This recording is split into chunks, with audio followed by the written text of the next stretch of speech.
Kivu Times. Kivu Times.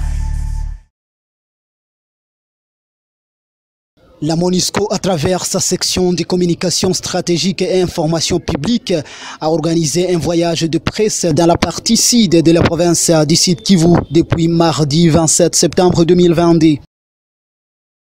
Selon les organisateurs, le but de ce voyage de presse vise à faire connaître aux journalistes différentes activités réalisées par la MONUSCO pour qu'à leur tour, ces journalistes puissent couvrir et vulgariser ces activités auprès de la population. Les journalistes venus de Bukavu se sont joints à ceux d'Uvira et leur visite a commencé à Ruzozi dans la partie sud de la ville d'Uvira où les activités de réhabilitation de la RN5 par la MONUSCO ont commencé. Selon l'un des ingénieurs qui ont réalisé ces travaux pour le compte de la MONUSCO, ces travaux se sont déroulés depuis mars 2021 jusqu'en août de la même année. On était obligé de dévier dans les montagnes. Et pour dévier dans les montagnes, nous nous sommes butés à un problème. Il fallait casser la pierre.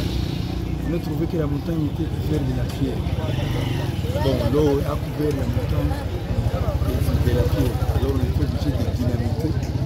Bon, l'office de route, bien sûr, est passé.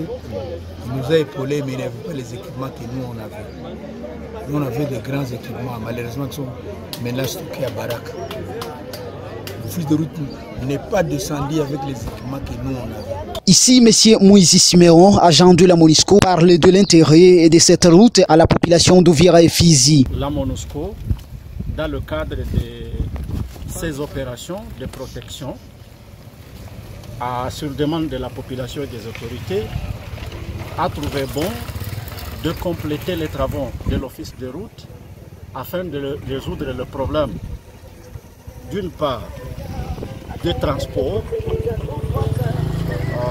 d'écoulement des vivres, des gens, de la population d'Uvira et de Baraka, et principalement de la protection des civils. Par rapport au déplacement ou au transport de la population et de leurs biens, inclus les marchandises, c'était difficile que les commerçants quittent Baraka et atteignent Uvira avant 3 à 1 semaine. Et parfois, ils n'atteignaient pas Uvira. Et la plupart des fois, des camions cheviraient dans les lacs. Et donc, quand les camions traînaient dans la route, ils avaient le risque d'être pillés par les groupes armés. Puisque les groupes armés n'étaient pas loin d'ici. Pour le moment, bon, ils sont un peu loin. Mais avant, ils étaient sur cette montagne ici. C'était facile que s'embourbe ici et les groupes armés, les combattants pouvaient descendre pour piller. Donc, ça c'est 1. 2. Pour que aussi les FARDC puissent opérer entre Uvira et Baraka, ils utilisaient les lacs en ce moment-là, qui coûtait cher pour eux, puisqu'ils n'ont pas de moyens de transport laquiste. Alors, pour le moment, les FARDC peuvent utiliser la route.